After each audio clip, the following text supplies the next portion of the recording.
Hey guys, this is me and Eddie back in again for another review, and this time we're reviewing the Hateful Eight, the new Tarentino film that came out on a couple weeks ago, like right before New Year came in. Yep. This we look at it's a good little history of Quentin Tarantino. Phenomenal guy. I mean, this guy is one of the rare directors that actually has not done a horrible film. A lot of people it depends on you, your taste. Everybody's got different tastes. To me, I see most of his films all successful. I think his worst one, and it's not really bad, but it could have done a lot more. It's probably his probably really okay, maybe bad, but the other ones are good, but they could have done a lot of work on. Anyways, that was the movie I was just telling you about was Death Proof. Yeah, Death Proof. That's the Death Proof being it's not horrible, but it's his least. It's my least favorite. And to me, it's his most problematic. It's one of those movies where when you watch it, there's a lot of cool stuff happening, but at the same time, they do a lot of too much dialogue that's not, and this is not like interesting dialogue that he does of like, you know, keeping you going with the plot. This is filler dialogue where it's about nothing happening for 30 minutes. So anyways, we go down, we look at all successful films. You got Pulp Fiction, you got Reservoir Dogs, Jackie Brown, Kill Bill 1, Volume 1 and 2, Inglourious Bastards, Glorious Bastards, Django Unchained. That's for us. I know. You know, we said Jackie Brown. We said that. So you know, and then some of his honorable producing movies. But anyways, we get back in the Hateful Eight. And when the Hateful Eight is a movie I was looking forward to for a long time because I'm really into. I like what he's doing now with certain Western films where he's kind of doing a throwback to like old school style Western films where it's very gritty, very, you know, brutal with a lot of gore happening and keeping you going with a lot of the really visual look that you would see in those older Western films. So this film comes out and I heard some buzz about it. You know, I heard that it got some positive reviews and everything. I mean, I don't really listen to critics that well, but I was like, okay, I'll check it out. So I go into it. There's a lot of buzz. But there was a lot of buzz. I did see some reviews. Some of the things I did hear was that a lot of it is the pacing does take a lot of pick up. Yeah. And when it does pick up, it does work. Yeah. It's just that it takes a while for things to get going. So this movie's basically about Samuel L. Jackson and okay, basically it was like this. Samuel L. Jackson plays a major who was in the army in the Civil War. Yep. So he comes across this stagecoach that's being run by Kurt Russell, James Parks, and Jennifer Jason Leigh, who are on their way to this lodge.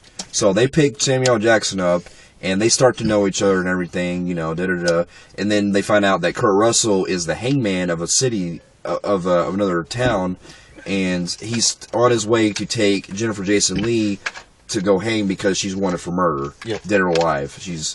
And then they also realize, as the movie progresses, you start to realize that Kurt Russell and Samuel L. Jackson are wanted for bounties. And not only that, everybody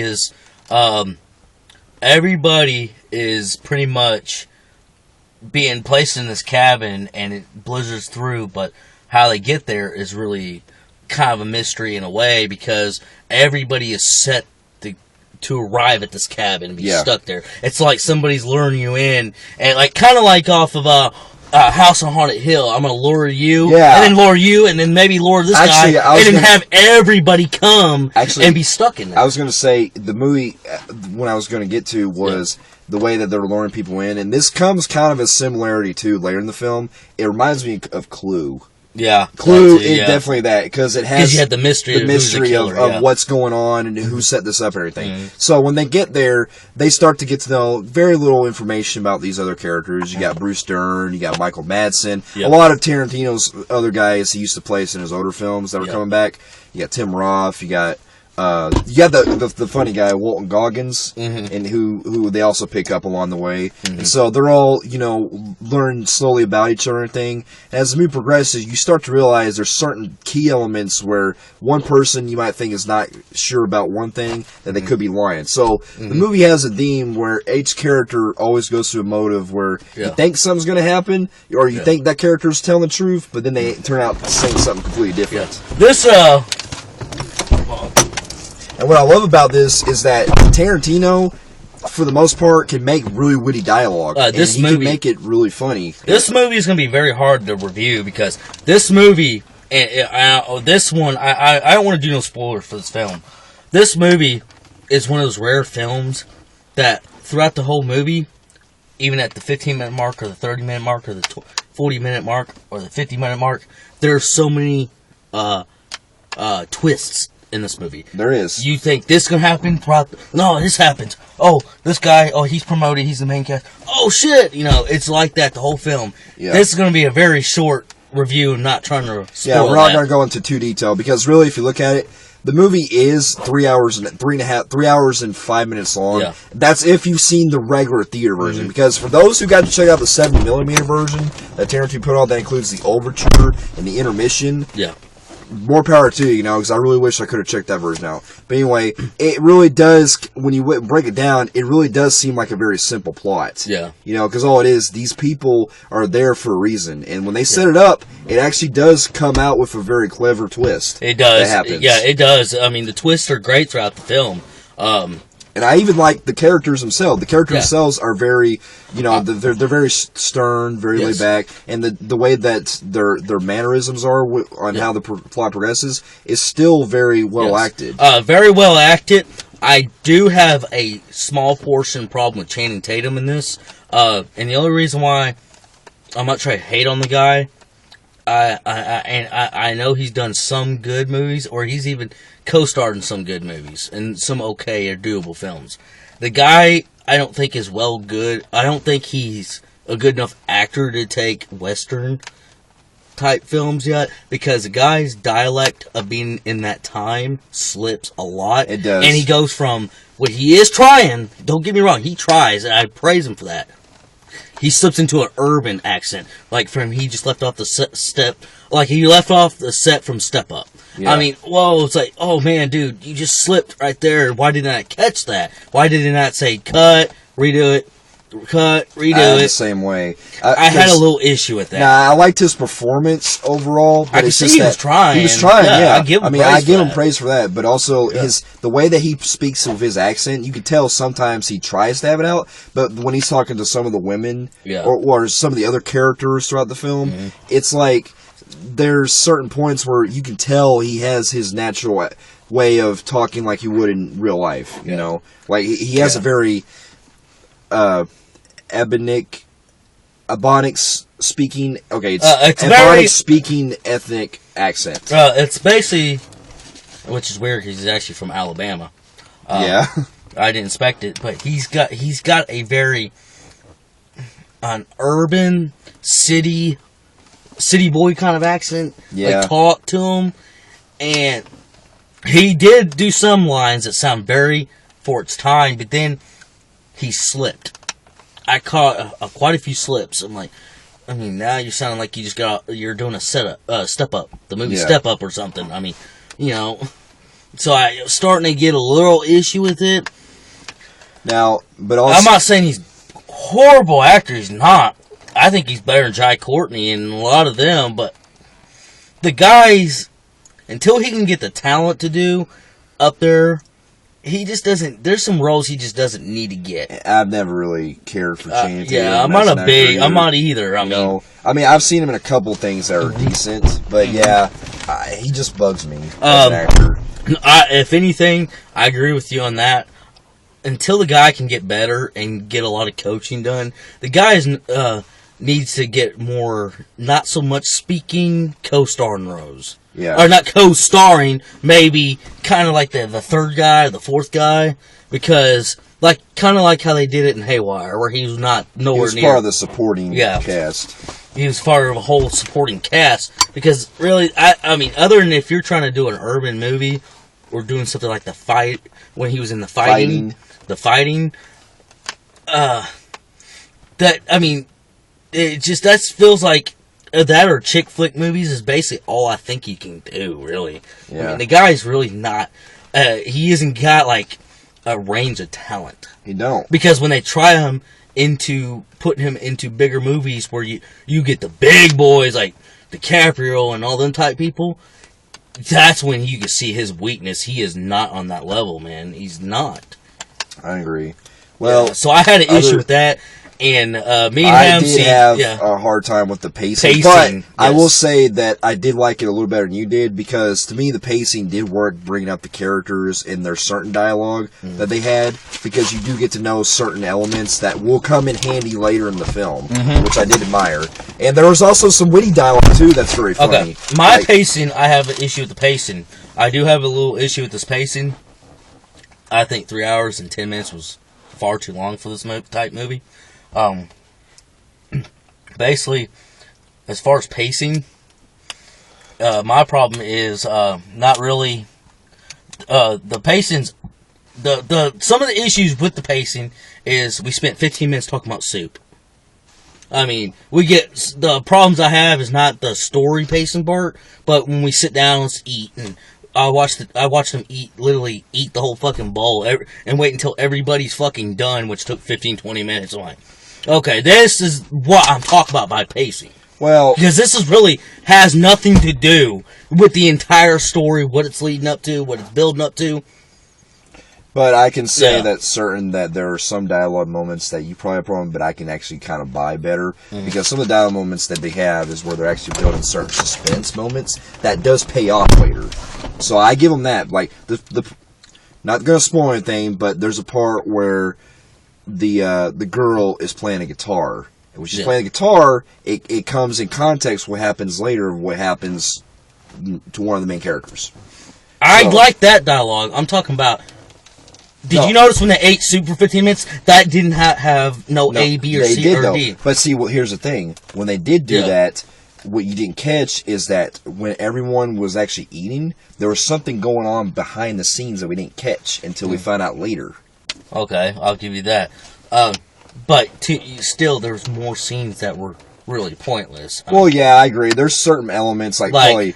A lot of, where even though it's cool to see them dialogue when they're in the carriage and talk and all that stuff, it's cool when they meet the other people, but then they had the really pointless scenes where they, they're do-do-do, just dragging along, do-do-do-do, dragging along, do-do-do-do-do. We get that you're trying to get to where you're getting to the next scene.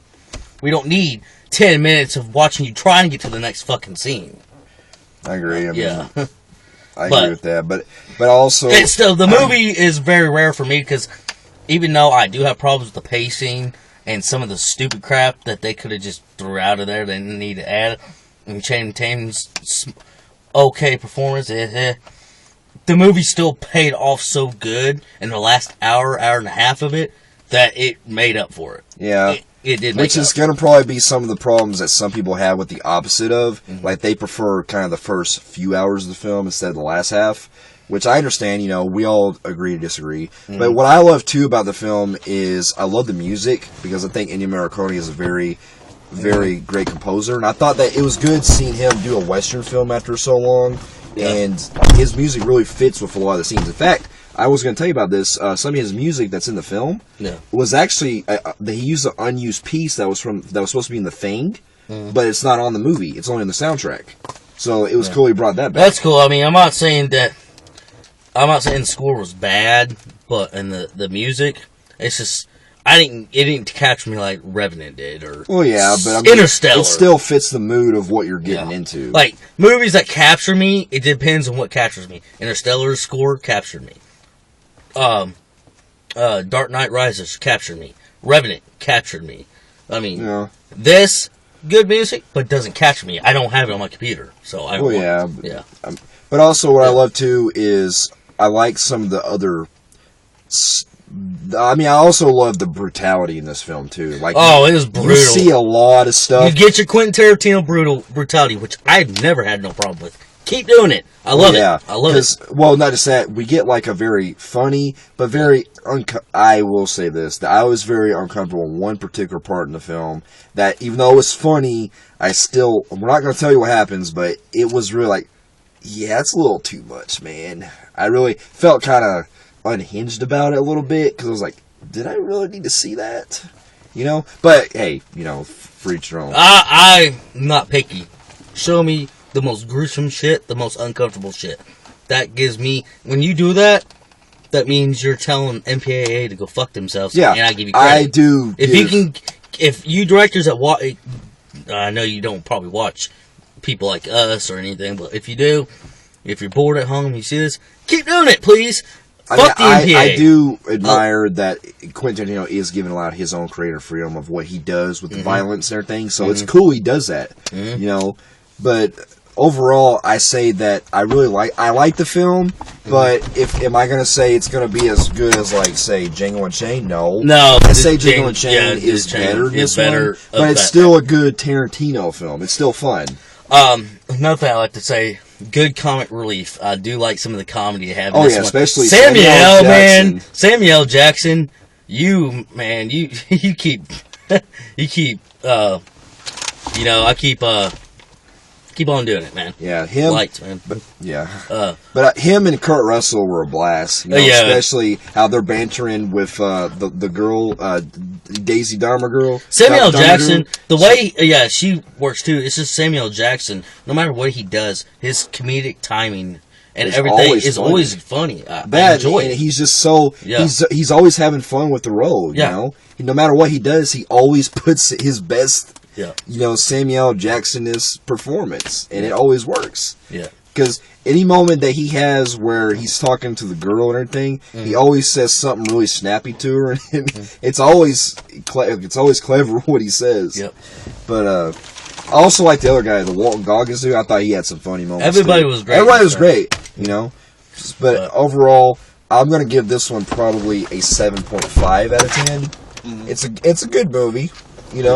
Had some problems, kind of had a lot of problems here and there with some of the pacing and some of the there are some very weird stuff that happens later in the film where I'm like, well, that could have happened earlier if they actually did that. Yeah. But overall, I really did enjoy this. I'm going to give it, I'm going to agree with him. I'm going to go with a 7.5 out of 10. Enjoyable film. I think a lot of people hate on it. It's your opinion. I respect everybody's opinion. I think that people are going a little too far in the hate for this film. Yeah. It's not that bad. I'm going to give it a 7.5 out of 10. It's going to be about a C. Okay. But I'm looking forward, if Quentin Tarantino does more movies, I'm up for it. Well, from what I hear... Definitely not bad. Well, not to be off topic, but from what I hear is that supposedly he's going to be doing a Kill Bill Volume 3. Yeah. Finally getting around doing that. So we'll wait until then when that comes out. But yeah, Hateful Eight is worth watching. Yeah, definitely. Yeah. If you want to, go check it out. If you want to, for those of you who get a chance to see the actual 70mm version, the one that includes the overture and the intermission, check that one out and comment here and tell me how it was, because I'm really curious about that version. Mm-hmm. So I hope everyone enjoys their weekend, and we shall see you guys in our next review. See ya. See ya.